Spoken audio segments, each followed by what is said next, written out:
noite, professor Cardoso. É uma imensa satisfação recebê-lo aqui em nossa live. Estamos Boa noite, começando. Otaviano. O prazer é meu conversar com os amigos aí de longe. Faz tempo que não nos encontramos, mas eu espero que essa noite seja proveitosa aí e possamos discutir os grandes problemas que a engenharia enfrenta nos dias de hoje. Sem dúvida alguma, vai ser uma noite muito, muito boa. Eu queria inicialmente me apresentar. Eu sou o coordenador da área de educação do CESP e sou engenheiro eletricista. Nós estamos fazendo essa live por conta de uma iniciativa e de um descortínio do Sindicato dos Engenheiros no estado de São Paulo. O Sindicato dos Engenheiros sempre se caracterizou por iniciativas que auxiliem os engenheiros do estado e, de certa forma, de todo o Brasil a evoluírem, a progredirem, a conhecerem os assuntos, os mais diferentes assuntos, e que dessa forma sempre está trabalhando e vinculado e ligado aos engenheiros de maneira geral. O sindicato, embora nós estejamos atravessando essa conjuntura difícil, e todos nós estamos trabalhando em casa por conta do isolamento social, mas nem por isso o sindicato dos engenheiros, mercê da presidência do engenheiro Murilo, de toda a sua diretoria, deixa de se apresentar e de estar presente, principalmente junto aos engenheiros do Estado. E hoje nós vamos ter, então, a presença do professor Cardoso. Antes de passar a palavra a ele, para que ele se apresente, eu quero apenas dizer que o professor Cardoso é uma das personalidades mais importantes na área da educação e engenharia. Não só aqui no Brasil, no estado de São Paulo e no Brasil, mas também no mundo, visto a sua participação em diferentes atividades, conclaves e associações de professores de ensino de engenharia espalhadas pelo mundo. O professor Cardoso é professor da Escola Politécnica, foi diretor da Escola Politécnica da USP e coordena o Conselho Tecnológico do sindicato.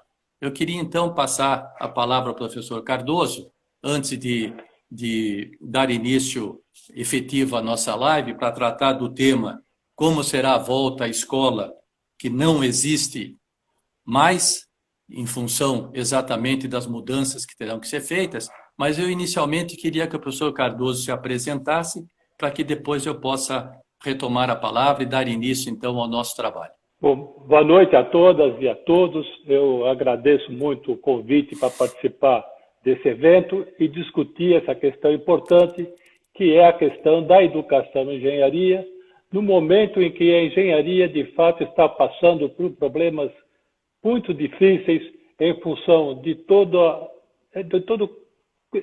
contexto econômico que o país está enfrentando já há alguns anos e agora agravado pela questão da pandemia. Então, eu acho que esse assunto aí vai dar muito o que falar e eu espero que seja um assunto que, de fato, desperte o interesse de todos e leve a gente a nos refletir sobre o que devemos fazer para melhorar nossa profissão a partir desse momento. Pois não, Otaviano, estou à sua disposição. Muito bom. Como você quer conduzir, eu posso... Ótimo. Pois não. Tá bem. Pois não. Nós, hoje, professor Cardoso e todos que estão participando aqui conosco, pretendemos fazer um encontro que tenha uma certa informalidade. Então, um encontro dessa natureza, informal, e entre pessoas conhecidas e muitas que nós estamos conhecendo hoje, permite que uma interação com os participantes. Então, eu queria convidar aos que estão participando que enviem para nós comentários, que façam perguntas que possam, evidentemente, ser respondidas. Embora nós tenhamos um tempo relativamente pequeno, mas o suficiente para interagir com as pessoas que estão hoje participando dessa live. Então, fiquem à vontade, todos os amigos que estão participando, para enviarem as suas perguntas, os seus comentários e, evidentemente, aquilo que a gente não consiga responder por questão da dinâmica do nosso encontro e do tempo, nós certamente vamos depois enviar uma resposta, vamos depois entrar em contato. Mas gostaríamos muito que os participantes que estão aqui conosco interajam conosco, com o professor Cardoso, e aproveitem essa oportunidade propiciada pelo Sindicato dos Engenheiros, que não poupe esforços para sempre estar presente na vida do Estado, na vida do Brasil, com as suas propostas, com seus projetos e com as suas iniciativas. Bem, professor Cardoso, nós estávamos falando, então, do tema da nossa live. Nós estamos vivendo um problema sério, grave, cujo desfecho ainda é imprevisível e que vai exigir certamente uma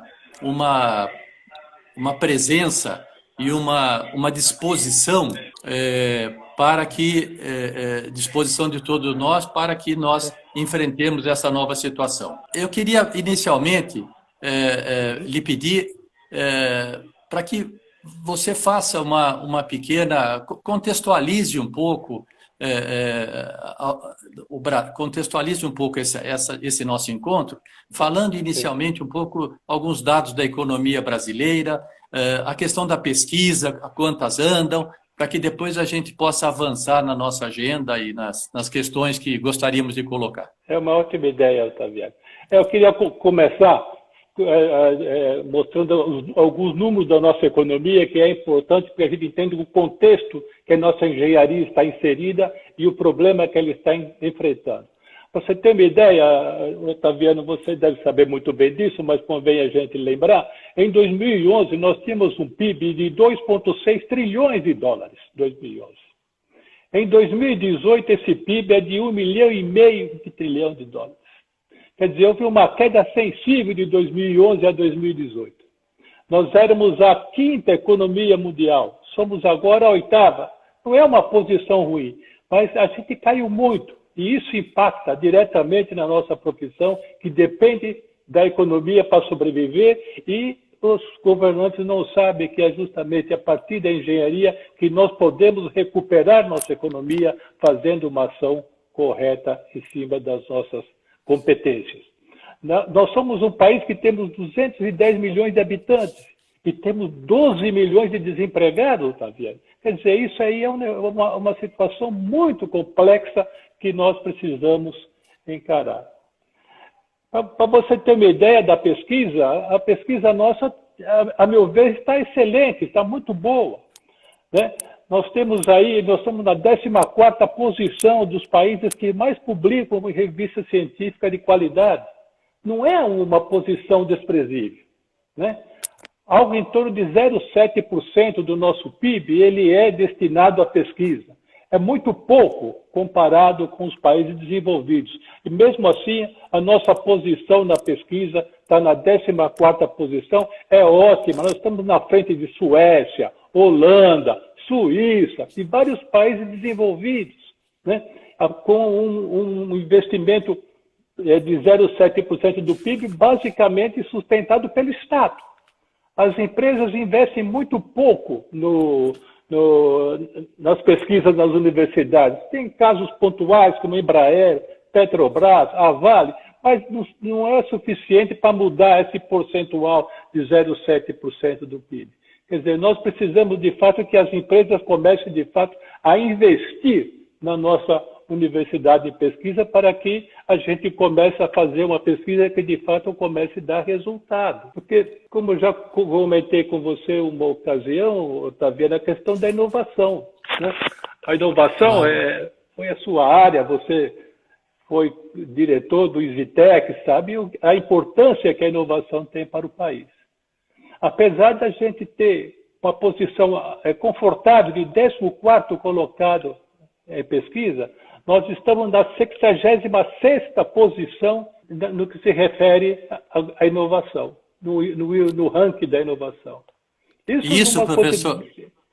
Então, pois não. Isso, professor Cardoso, é só consequência dos constrangimentos de recursos, da falta de recursos, dos investimentos, como o senhor comentou, da queda do PIB, ou teria algumas outras razões? Quer dizer, a inovação é algo que está inserido no seio da engenharia. Quer dizer, nós devíamos ter um estudante de engenharia que, de fato, tinha anseio de fazer coisas novas, inovar, criar empresas, né? Sair, de fato, empreendendo e pôr a mão na massa, né?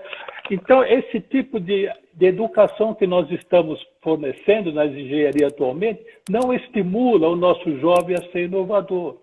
Nós ensinamos os nossos alunos para que eles sejam, de fato, um operacional.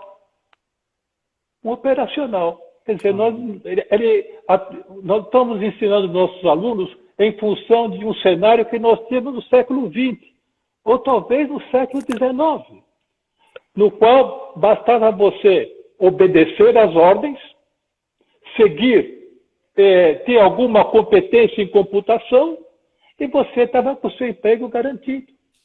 Nós tínhamos, naquela época, uma cadeia hierárquica muito cristalizada, que tinha lá, uma empresa tem o conselho, depois tem o CEO, depois tem gerente, diretores, vai aquela cadeia. Então, o que acontece? Bastava o profissional obedecer o que o superior mandava para ele garantir o emprego dele. Agora, essa cadeia hierárquica acabou, foi extinta. Ainda mantemos o CEO, mas abaixo dele nós temos uma série de equipes, cada uma com uma parte da missão da empresa. Não temos mais aquela cadeia de comando do passado. De modo que o chefe da equipe, o líder da equipe, ele não fala para os seus liderados o que fazer. Ele pergunta para os seus liderados o que devemos fazer para melhorar essa empresa. Então, a questão de você ser simplesmente um obediente foi dissipado. Você agora tem que ser, de fato, criativo. Tem que, de fato, dar ideias novas. E para isso, o que acontece? Ele não foi formado desse jeito. Ele foi formado para seguir ordem. Vai no laboratório, tem um roteiro que ele tem que fazer. Faz o item A, depois o B. Ele não vai no laboratório e fala, olha, faça alguma coisa aí que mude esse cenário. Tá? Ele não é estimulado a criar. Isso impacta diretamente na capacidade de inovação do engenheiro. Né? Claro. Quer dizer, isso agora, é grave, porque apenas 1% das empresas nossas estão entre as 2.000 melhores companhias do mundo. Pois não, professor Cardoso, tem uma pergunta vindo aqui da Maria José, eu imagino que seja Maria José, ela assina como Maria Josós.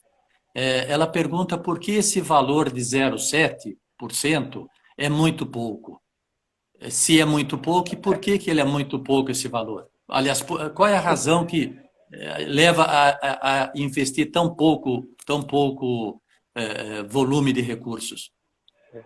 Quer dizer, esse 0,7% é pouco comparado com os países desenvolvidos, que chegam a percentuais em torno de 2%, 3%, 4%, 5%. Países da Ásia investem 7%. Né? Quer dizer, essa aqui é a diferença. Mas o que acontece? Esse percentual de investimento dos países desenvolvidos, a parte que vem do Estado é substancial. Mais da metade vem do Estado. Mas vem uma fatia muito grande das empresas. Todas as empresas que, de fato, querem ocupar um espaço em país desenvolvido, está ligado à universidade, está colocando dinheiro para resolver os seus problemas na universidade e, evidentemente, esse montante vem do Estado. E o que vem das empresas é muito superior àquilo que nós temos capacidade, que o nosso Estado tem capacidade de investir. Né? Então, esse o problema que ocorre. Né? E claro. Por essa razão, quer dizer, apesar da gente ter uma pesquisa que está numa posição boa, quer dizer, ela não está refletindo a devida medida, né? Vamos ser claros, porque nós temos iniciativas brilhantes. Você pega um Embraer, uma Petrobras, que tem resultados, são o que são por causa da pesquisa que foi feita lá, né? Mas Claro, esse resultado de pesquisa podia ser maior. claro. Né? E isso Então, certamente influencia a competitividade, certamente deve ter um reflexo na baixa competitividade brasileira. sem dúvida, a competitividade é um outro problema. Qualquer país que tem um bom posicionamento de produção e pesquisa, paralelo a isso, ele tem ele está no índice de ranking, no ranking de inovação, mais ou menos na mesma posição. E a competitividade também, né? A competitividade em nosso país também é baixa. Nós estamos na 71ª posição entre 140 países. Quer dizer, o nosso profissional, em geral, né, não é competitivo. Nós não temos aí, de fato, uma competência de fazer as coisas de uma forma que, de fato, leve o país a ocupar uma posição de destaque no cenário mundial. Então, nós precisamos investir. Aí vem a questão da educação, né? Quer dizer, o investimento na educação que leva à competitividade. Então, você pega esses três índices, pesquisa, a inovação, competitividade, são coisas que nós precisamos atacar, né?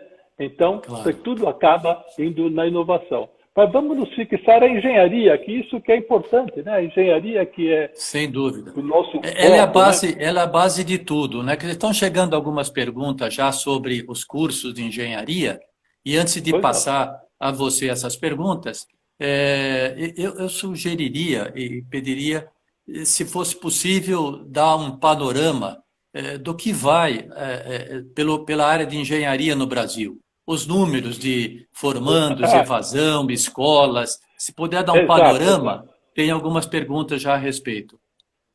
Nós temos os números aqui muito bons, levantados pelo professor Vanderly, que é presidente da ABENGE, e também um trabalho interessante, recente, que foi publicado do professor Marcelo Nitz, da Mauá, que leva a gente a refletir. Né? Para que você possa ter uma ideia, em 1950, acho que nós temos 50 cursos de engenharia. 50 cursos. Né? Em 1950. Agora, em 2020, nós estamos com 7.000 cursos de engenharia, ordem de grandeza. Quer dizer, houve um crescimento de cursos de engenharia a partir no século XXI, que é de fato algo irracional. Para que você possa ter uma ideia, falando só século XXI, 2001, nós tínhamos algo em torno de 800 cursos de engenharia no país. Agora, em 2020, nós estamos em torno de 7.000 cursos de engenharia. Quer dizer, veja bem, saímos de 800, vamos para 7.000, quase multiplicou por 10 o número de cursos. Quer dizer, houve uma abertura de cursos enorme. Por que ocorreu isso? Porque havia uma perspectiva de investimento pesado em infraestrutura.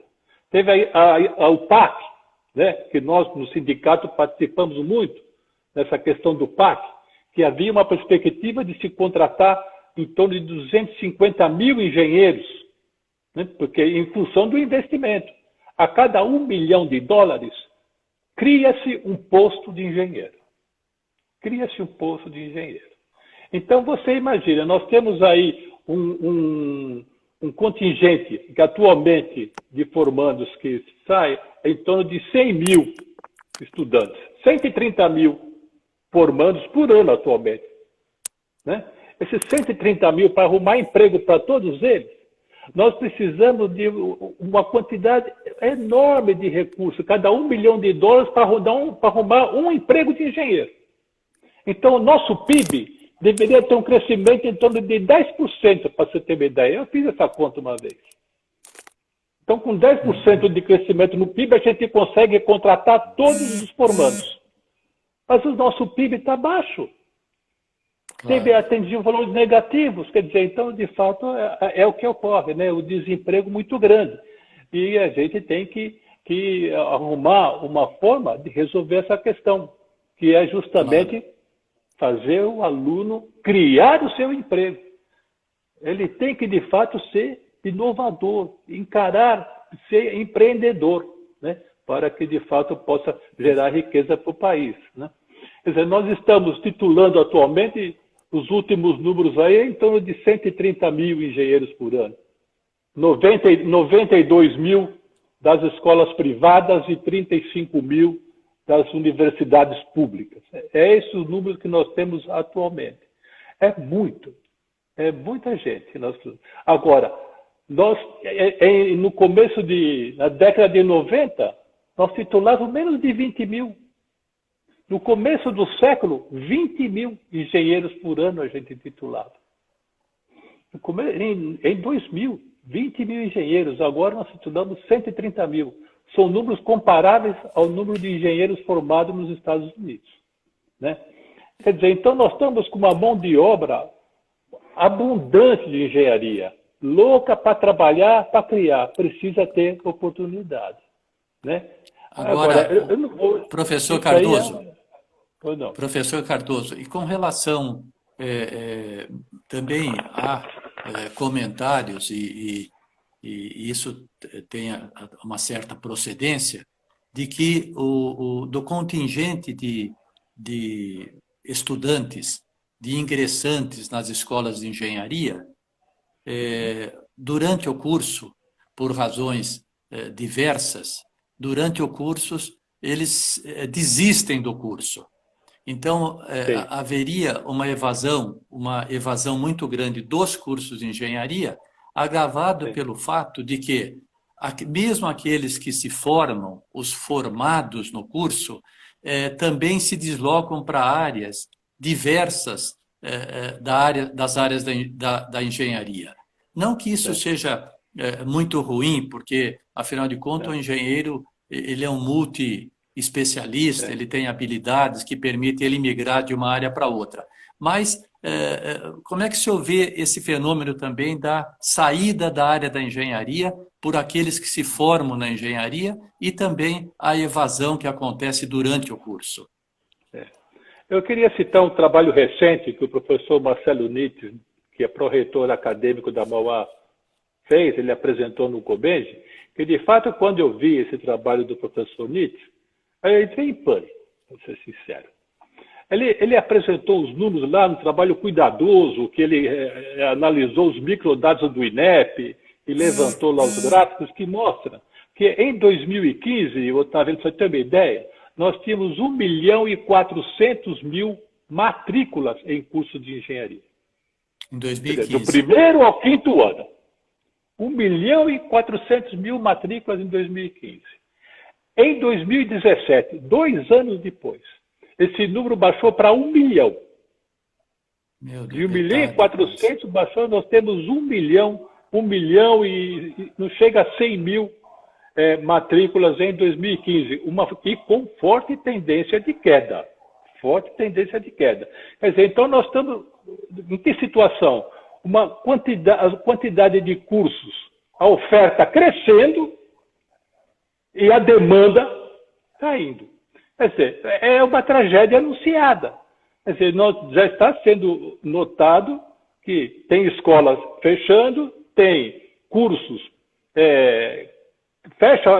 não fecha a escola, mas fecha cursos. Uma escola que dava 10 cursos, dá atualmente 2, 1 e assim por diante, quer dizer, porque a demanda caiu. Quer dizer, então, esse problema que a engenharia enfrenta, que vai se agravar, esses números vão ser piores ainda, vai promover, de fato, na minha opinião, aí, um problema muito grande para as escolas de engenharia, sobretudo aquelas escolas que não têm poder de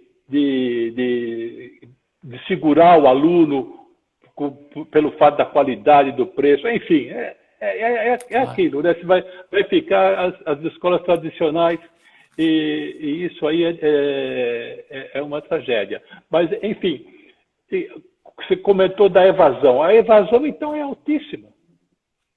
Né? O trabalho que o professor Vanderly fez mostra que em 2019, esse número aí, nós tivemos uma evasão de 59% na engenharia. Puxa vida. Quer dizer, então, tem alguma coisa errada aí. Né? Claro. Então, esses números é que levou, de fato, né, o governo a analisar uma nova solução para os cursos de engenharia, porque os nossos cursos de engenharia não estão sendo atraentes. Os alunos vão para uma escola de engenharia, vai sofrer, o estudante de engenharia é o único estudante que vai para a escola sabendo que vai sofrer, diferente dos estudantes das outras profissões. Ele vai lá feliz, ele vai lá aprender, vai lá, tem uma forma diferente. Você pega a medicina, o cara tem uma carga horária imensa, mas o aluno vai feliz no curso de medicina. Pelo simples fato de que ele vai lá e mão na massa, começa a mexer já com os doentes logo no primeiro ano, segundo ano. Então ele já está no hospital logo no primeiro momento, coisa que não ocorre com a gente, né? Com os engenheiros. Eles demoram um pouco para pôr a mão na massa. E quando põe a mão na massa, é assim, você só pode pôr a mão na massa desse jeito. Você faz o item A, depois você faz o item B, não pode ficar à vontade lá, mexer, se sujar, e aí chegar a uma solução. É isso, ao meu ver, que é um dos grandes problemas que nós enfrentamos nos cursos de engenharia. Né? Agora, eu vejo... pois não. Só mais uma pergunta que vem aqui da Marta Adriano Alonso. Ela pergunta se os cursos de engenharia em EAD, à distância, também cresceram no Brasil. Cresceram. São poucos, mas cresceram. E alguns com competência. Por exemplo, eu vejo a Univesp, que é um curso de engenharia online, um curso muito bem feito. Eu dei aula lá, dei cursos lá, na ocasião, e é um curso muito bem feito. Fizeram uma parceria com as FATECs, para utilizar os laboratórios das FATECs, e é um curso que está caminhando bem. Quer dizer, essa é uma tendência.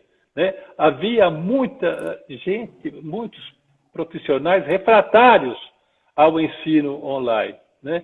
Eu espero que com essa pandemia, em que o ensino online nós não fizemos um ensino online, né? Nós fizemos, de fato, um ensino emergencial online, né? Diferente do que um ensino online projetado, pensado. Mas estruturado para tal, né? Mas mesmo assim tivemos soluções interessantes. Eu vi iniciativas fabulosas desse ensino emergencial online aí, que de fato eu acho difícil que esse pessoal vai abandonar essa prática depois que as coisas voltarem à situação anterior, né? Que não vai existir mais. Né? Aquela situação anterior já não vai ser reproduzida totalmente nesse cenário de pós-pandemia, né? Então, claro. Eu tenho segurança que isso vai ocorrer, que muitas competências de ensino online que foram adquiridas nesse momento de pandemia pelas escolas de engenharia terão continuidade após a pandemia. Né? E nesse sentido, professor Cardoso, pensando nesse novo normal, como está sendo dito, de que, de fato, muita coisa que está acontecendo veio para ficar, a seu ver, quais seriam os principais desafios que serão postos, que estão sendo postos e que serão postos para frente, principalmente, pela frente, tanto estruturais, do ponto de vista mesmo permanente, como conjunturais, após a pandemia, na formação desses novos engenheiros e tanto também nas instalações das escolas, tanto na pedagogia como na didática, como que essa realidade que vai adquirir uma certa permanência em muitos aspectos, claro. Como é que ela vai impactar as escolas de engenharia, os cursos de engenharia, a formação dos engenheiros? Eu creio que, assim, no futuro próximo até, né, os alunos continuarão indo para as universidades, para as escolas. Mas a maior parte dos alunos, né, em função da tecnologia que vai ser aplicada na área educacional, os alunos vão lá mas menos para assistir aula. Eles vão fazer um monte de coisa, fazer projetos, desenvolver pesquisas, fazer alguma atividade laboratorial, assistir uma ou outra aula, mas ele não vai lá numa universidade em futuro próximo ficar só assistindo aula. Isso vai acabar. Isso vai acabar. Quer dizer, atualmente nós temos que dar aos nossos alunos, né, esse é um dos grandes desafios, né, competências técnicas sólidas, mas, além disso, uma competência humanística, né, as famosas soft skills, quer dizer, coisa que um engenheiro precisa saber. Ele precisa saber se comunicar, precisa saber falar, precisa saber escrever, precisa saber falar uma outra língua. Ele precisa ter conhecimentos de economia, né? O contexto da engenharia em geral. Quer dizer, esses são desafios que nós temos que fazer, e isso não se faz dentro de uma sala de aula. Isso se faz no relacionamento entre eles, né? Em participação em eventos, trabalhar em grupo, trabalho em equipe é fundamental. Como a gente vai treinar isso? Com o professor dando aula na frente e o cara assistindo aqui? Não é assim. Quer dizer, então, esse é um dos desafios terríveis que falta que fazer. E, por outro lado, também, eu acho, quer dizer, aí é um problema das escolas, né? Muitas escolas queriam inovar, querem praticar inovação, mas eram travadas por questões de legislação. A legislação não dava liberdade à escola para criar. Atualmente isso é possível. Se você tem um projeto arrojado, que você justifica que aquele projeto vai dar certo, você pode fazer. Não tem mais aquela amarração. A gente pega, por exemplo, atualmente os cursos precisam ter projetos integrados. Muito bem. Projeto integrado da elétrica, com a civil, com a mecânica. Muito bem. Mas como você vai fazer isso numa escola de engenharia que tem uma grade horária? Tem uma grade horária. O cara tem que estar na escola acabou aquelas aulas para ir embora. Como que vai ter um projeto integrado? Então tem que entrar a criatividade das escolas para quebrar isso e as coisas começarem a funcionar. Uma visão sistêmica é outra coisa que precisa ter. Os alunos, todo mundo precisa ter uma ideia daquele projeto que ele está fazendo, quais são as fraquezas dele. E as fraquezas agora aumentaram de dimensão. Ninguém mais agora vai pensar num projeto de grande porte sem pensar, poxa vida, e se vier uma pandemia, o que vai acontecer com esse projeto? Claro. Atualmente você tem que pensar nisso, né? Então, são esses desafios que nós temos que passar para os nossos alunos, né? E, a meu ver, vai fazer uma mudança substancial na engenharia, né? E tudo é permitido agora, está escrito lá, o governo homologou, né? Agora, na questão do professor, o professor também tem que mudar, né? Nós tivemos aí professores contemporâneos, vocês sabem como que era. Ele era um monarca lá na lousa, e a gente simplesmente ficar quieto. Tudo era centrado no professor. Agora não. Agora nós temos que fazer algo centrado no aluno. O que quer dizer centrado no aluno? Centrado no aluno é aquele aluno que, junto com o professor, vão buscar o conhecimento. O professor vai ser alguém que vai orientá-lo a buscar o conhecimento, como se fosse um GPS. Ou seja, o professor, o aluno não pode ser, como era antes, um mero receptor. Ou seja, o professor é o emissor e o aluno sentadinho, o estudante sentadinho, comportado, ele recebia aquilo, ele era simplesmente receptor e na forma quase que de uma receita de bolo. Exatamente. Quer dizer, agora fazer isso não é fácil. Primeiro, os nossos alunos não foram treinados para isso. E os nossos professores também não. Essa fase transitória é difícil. Quer dizer, atualmente, você pega as escolas do ensino médio, tem várias escolas de ensino médio que já estão praticando o ensino dessa forma. Então, para esse povo, vai ser natural. Agora nessa fase de transição, não vai ser fácil. A resistência de professores a fazer isso. Acho que esse tipo de postura vai deixar o curso mais fácil, não vai conseguir dar o conteúdo, porque nós temos aquele problema, né? A diáspora conteudista, quer dizer, que Claro. quer dar conteúdo, é forte. Todo mundo acha que tem que, de fato, ensinar aquela integral, papapá, tintim, tintim. Não é mais assim. Nós temos que dar condições para que o aluno, ao encarar aquela integral um dia, ele vai conseguir resolver pesquisando, olhando quais são os livros, enfim, né? Onde está o conhecimento. Ele tem que aprender a aprender. Essa é a diferença. Ou E a outra seja, coisa também na engenharia, né, que falta para nós, são as mulheres, né? Nós é temos ainda poucas muito mulheres pouco, né? na A engenharia. relação é muito Exato. pequena. É muito pequena, 25%, 24%, é pequena. Nós não conseguimos atrair o sexo feminino para a engenharia, é difícil isso. E, no entanto, as mulheres têm uma capacidade de agregar, de deixar a sala de aula mais agradável, mais focada. Sabe, é incrível. Quando você dá aula numa classe que tem bastante meninas, é outra coisa. Você percebe que isso aí faz diferença. Então, atrair as mulheres para a profissão é o grande desafio que nós precisamos, de fato, aplicar um dos maiores esforços para resolver o problema. A medicina é uma beleza. Você pega lá, está equilibrado em torno de 50%. É uma maravilha, os meus amigos da medicina falam, dar aula para essa turma. Né? Agora, num curso de engenharia só tem marmanjo, você sabe como é que é. Pô, os caras são... Claro. É complicado isso, né? Fica difuso o curso. E Tem a coisa, questão, viu, professor?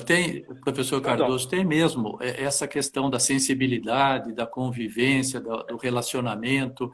Quer dizer, ter essa diversidade nas salas de aulas, de fato, é muito importante no desenvolvimento pessoal e humano dos estudantes. Sem dúvida, sem dúvida. A diversidade é tudo. A engenharia, o ganho que ela teve, né, a meu ver, nesses últimos anos, foi a prática da diversidade. É impressionante. Claro. Eu vejo em equipes de ex-alunos, tal, de vez em quando você encontra com um ou outro, visita um das empresas, você vê que está mudando de fato. Né? Isso aí é algo que faz uma diferença muito grande. Você veja alunos meus que trabalham com energia, tem lá pessoal de direito, pessoal de sociologia, porque o impacto de um projeto de engenharia agora você leva em todas as dimensões. Então você encontra todo mundo lá. Né?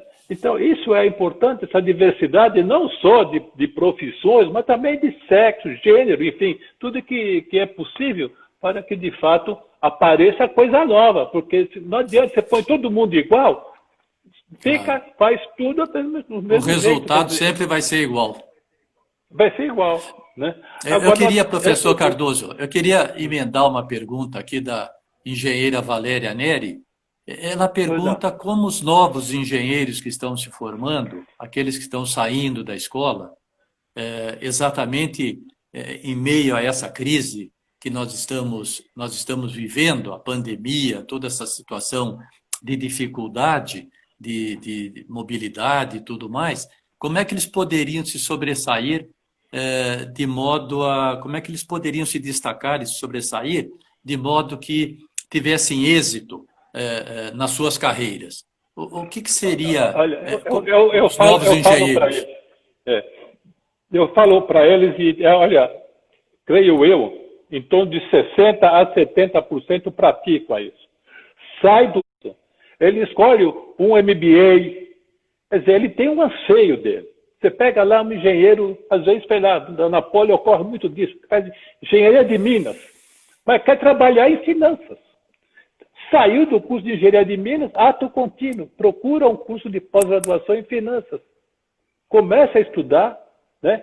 Começa a aumentar a sua rede de contatos, porque aí, de fato, eu acho que ele tem chances grandes de sucesso. De ser focado, falar, pô, eu quero ser isso.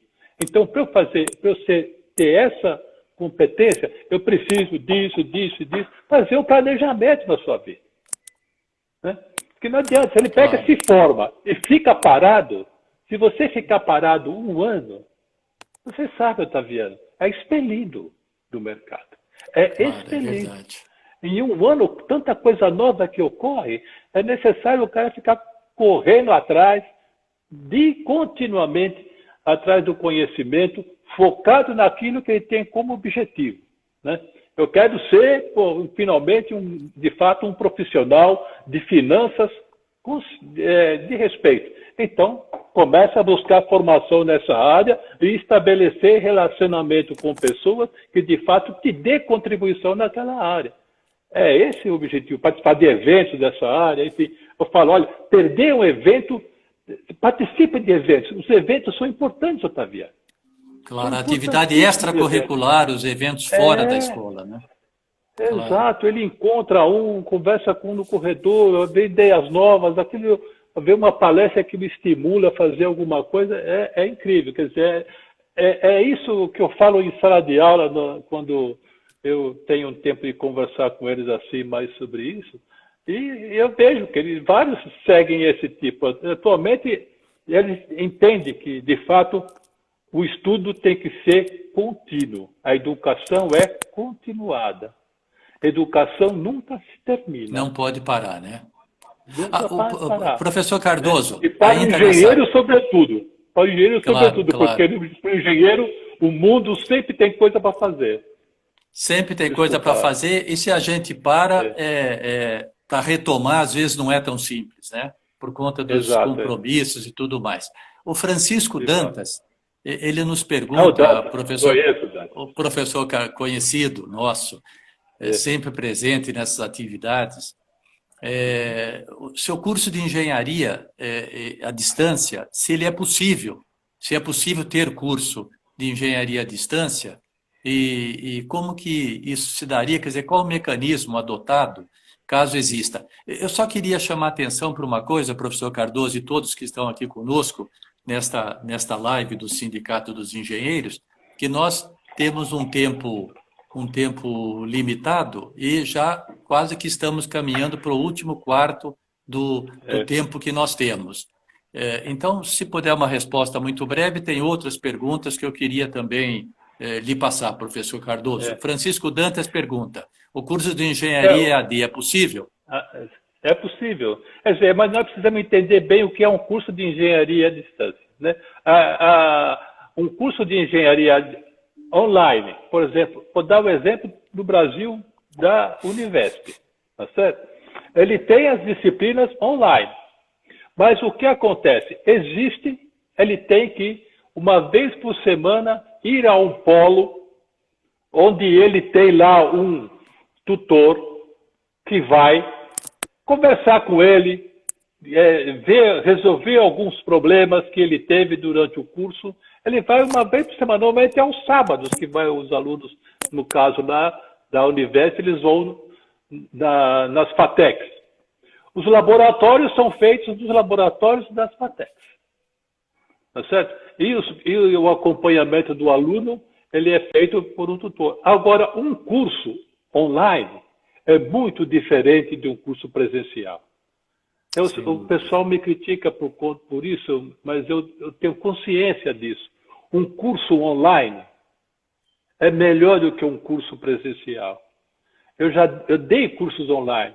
Então, para eu preparar uma aula num curso online, Otaviano, eu perdia um mês para preparar um curso os cursos fazia vídeos de 20 minutos. Então, por semana, eu fazia um vídeo de 20 minutos. Eu passava uma semana inteira produzindo aquele vídeo, com cuidado do que falar, porque você não pode divagar. Claro. Você vai num curso presencial, o professor divaga, às vezes as coisas fogem e tal, mas não, no curso tem que ser aquilo bem feito, aquele conteúdo direitinho, uma preparação muito grande. Além dos vídeos, você tem que preparar material, você tem que escrever, você tem que indicar biografias, você tem que indicar vídeos para o aluno ver. A preparação de um curso online é fascinante. E agora, então, o pessoal fala, pô, mas aí o cara prepara, manda embora o professor. Não é assim. Um curso online, ele é atualizado continuamente. E a produção seguinte, é muito difícil, né? No ano seguinte, eu tenho que refazer aqueles vídeos que eu não gostei, que teve alguma crítica, que o conteúdo que eu escrevi é incrível. Agora, uma coisa que é uma maravilha, que você fica entusiasmado pelo curso online, é quando você vê os alunos aprendendo. Isso é claro, é muito claro. Vou dar apenas um exemplo. Apenas um exemplozinho rápido. Eu dava aula para 120 alunos. Eu via as perguntas, não vinha perguntas para mim. Porque os caras, entre eles, resolviam os problemas. Quer dizer, é de fato algo diferente, tá vendo? Que vale a pena se informar. Sem dúvida. A Marcele De Simone está dando uma boa Parabéns contribuição pelo evento aqui que ela faz aí. Claro, para essa reflexão, para essa discussão sobre os caminhos da engenharia. Ela sugere que as pessoas que possam fazer isso acompanhem uma série Jobflix, que vem abordando sobre a carreira do engenheiro nesse período de crise. E sugere também que acompanhem também no perfil Casa do Engenheiro _oficial, @Casa do Engenheiro _oficial. Tem mais algumas perguntas aqui que nós vamos ter que ser muito breve, professor Cardoso, que faltam só 10 minutos para o encerramento do nosso tempo. O senhor acha que, pergunta da Automesa, que nós estaríamos caminhando cada vez mais para gerações de especialistas? Eu acho que o especialista, de fato, agora é algo em extinção. Porque o especialista, ele não é inovador. Ele ajuda algum inovador. Né? Você vê lá na escola, fizeram lá o respirador. Pô, um entusiasmo ali, fizeram. Agora, pô, aquilo no ar, sabe, um especialista que saiba fazer como montar aquilo. Quer dizer, o especialista é algo que vai ser um operacional. Ele vai ficar lá dando as dicas, mas o especialista não é inovador. O inovador é um cara que tem mente aberta, vê a coisa de cima, visão sistêmica. É essa a filosofia que nós temos que dar aos nossos alunos. Né? E que continuamente se modifica, né? Claro. Exato. E atualmente, o que acontece, diferente da nossa época, o profissional de engenharia muda de carreira no mínimo umas 5 vezes num prazo de 10 anos. Ele vai mudando de carreira, a hora tem área financeira, a hora tem área de consultoria, enfim. É muito dinâmico isso. Então, se especializar é um negócio complicado. Ele precisa aprender a aprender continuamente. Claro. O Denésio Carvalho, também nosso conhecido, um colaborador de primeira hora, ele coloca a questão das startups. E de forma que uma colocação que ele vê a startup e pergunta se as startups poderiam se configurar como oportunidades de trabalho para os novos engenheiros que chegam ao mercado. Ou seja, aliando iniciativa, empreendedorismo com oportunidades de geração de trabalho. Não, essa questão da inovação, que seria muito interessante que essa pergunta fosse respondida pelo professor Massambani, que é especialista nisso aqui. Sem dúvida. A questão da inovação que nós temos que colocar na cabeça dos nossos alunos vai levar, de fato, a um crescimento do número de startups que nós temos que é possível fazer. Existe uma infinidade de coisas que podem ser feitas que levem a empresas. O aluno, numa escola de engenharia, as oportunidades estão passando na frente dos olhos deles continuamente. Perfeito. Continuamente. Ele precisa ter a perspicácia de pegar e falar, pô, é essa, e pegar e fazer. Você pega, por exemplo, lá o menino que fez lá o Buscapé, o Romero. Ele estava lá, tinha que comprar impressora, tinha que ficar procurando pela internet essa impressora. Aí vou fazer alguma coisa que busca essa impressora automaticamente. Isso aí gerou o Buscapé. Ele vendeu por $500 milhões. Quer dizer, porque ele percebeu que aquilo era um negócio. E isso acontece continuamente, Otaviano. Continuamente. Eu tenho vários alunos que perceberam que aquilo lá era importante, abrir empresas de sucesso. Quer dizer, é essa mentalidade que nossos alunos precisam ter. Ele tem Por que isso que tem que saber... ter, por Exato, isso que tem que ter a mente aberta e a mente disposto aberta, a enfrentar esses desafios e a perceber oportunidades, né? E claro. aqui, professor Ele tem que Cardoso, saber que, ao ver alguém trabalhando, fala, pô, o que eu posso fazer para melhorar a vida dessa pessoa? Sai uma empresa daquilo. É incrível. Uma claro, coisa assim. O Biratã aqui diz o seguinte, que o professor Cardoso está 100% certo. É bem mais difícil gravar e produzir um curso EAD. Eu estou aqui vendo É. também mais alguns comentários que eu queria também lhe passar, professor Cardoso. Uhum. Estou aqui já buscando mais perguntas que foram feitas, tem muitas perguntas. Viu, Otaviano? É bom, é importante aí também a questão da política de acolhimento dos estudantes que agora as escolas são obrigadas a fazer. Sim, de receber bem o Isso, estudante, né? isso agora é. Todas as escolas precisam, de fato, ter um programa de acolhimento e ouvir o aluno nas suas dificuldades. Porque, às vezes, uma conversa com o aluno, uma decisão que se toma, você pode evitar uma evasão.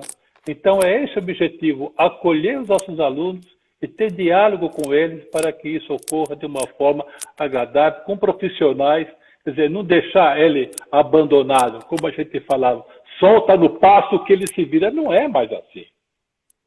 Claro, Né? sem Nós dúvida. temos técnicas para isso. Né? Claro. Professor Pois não, Cardoso, eu acho que, infelizmente, nós estamos encaminhando para o final ao da final. nossa live. Tem aqui ainda muitos comentários, muitas perguntas, mas o Sindicato dos Engenheiros, pela sua tradição, pela sua iniciativa, certamente vai nos permitir fazer novas lives, abordando outros Sempre. aspectos da formação dos engenheiros, do mercado de trabalho para engenheiros, enfim, das características que são requeridas nesses novos tempos, nos futuros tempos que já estão chegando, não é? Eu queria Nós estamos deixar... fazendo. Desculpa só interromper. Eu queria comentar que nós estamos programando, né, fazer um evento no Sindicato dos Engenheiros justamente para discutir as diretrizes curriculares das engenharias. Muito bom, Né? muito bom. Eu queria que o senhor agora deixar alguns bem rapidamente agora. Queria agradecer ao nosso convidado, o professor Cardoso, e já vou lhe passar a Eu que palavra para as agradeço. despedidas. Agradecer também aos participantes dessa live, foram ótimas as contribuições, as perguntas. Continuem participando das lives que são feitas pelo Sindicato dos Engenheiros, que está sempre querendo também inovar, sempre querendo aumentar o seu relacionamento com os engenheiros, de maneira geral, com a área tecnológica do Estado de São Paulo, não é? Então, não deixem de participar das próximas lives. Professor Cardoso, para suas despedidas, nossos minutos finais. Ok. Bom, eu agradeço muito o convite, Otaviano, para discutir esse assunto que, para mim, é apaixonante, né? Eu gosto de ver a discussão sobre educação e engenharia e, justamente, me orgulha muito encontrar um ex-aluno de sucesso. Eu, felizmente, tenho essa felicidade de encontrar vários, né, alunos de sucesso, e sempre quando eu vejo, eu converso com ele, o que levou ele a ter a chegar àquela posição. E todos eles, deu para identificar uma coisa importante: eles têm garra. Eles têm garra. Eles vão atrás do prejuízo de qualquer jeito. Nunca desanimam. E tendo uma ideia, vá atrás dela que dá certo. Muito bom. Com isso, então, nós vamos caminhando para o encerramento dessa nossa live. Novamente, agradeço a todos que participaram, as contribuições que foram dadas, e especialmente ao professor Cardoso, que generosamente, gentilmente, abriu um espaço na sua agenda e nos disponibilizou um momento muito rico onde nós tivemos oportunidade de aprender e, principalmente, de conhecer a experiência que o professor Cardoso tem nessa área de educação e engenharia e no relacionamento da escola, da academia, com o mercado de trabalho e com a realidade que cerca a escola. Então, para nós foi muito enriquecedor e eu queria agradecer bastante ao professor Cardoso e a todos que agradeço. Que participaram. Um abraço a todos. Obrigado a todos que assistiram. E convidar também para que continuem assistindo às lives, as próximas lives do Sindicato dos Engenheiros. Muito obrigado e a todos uma boa noite. Boa noite, boa noite.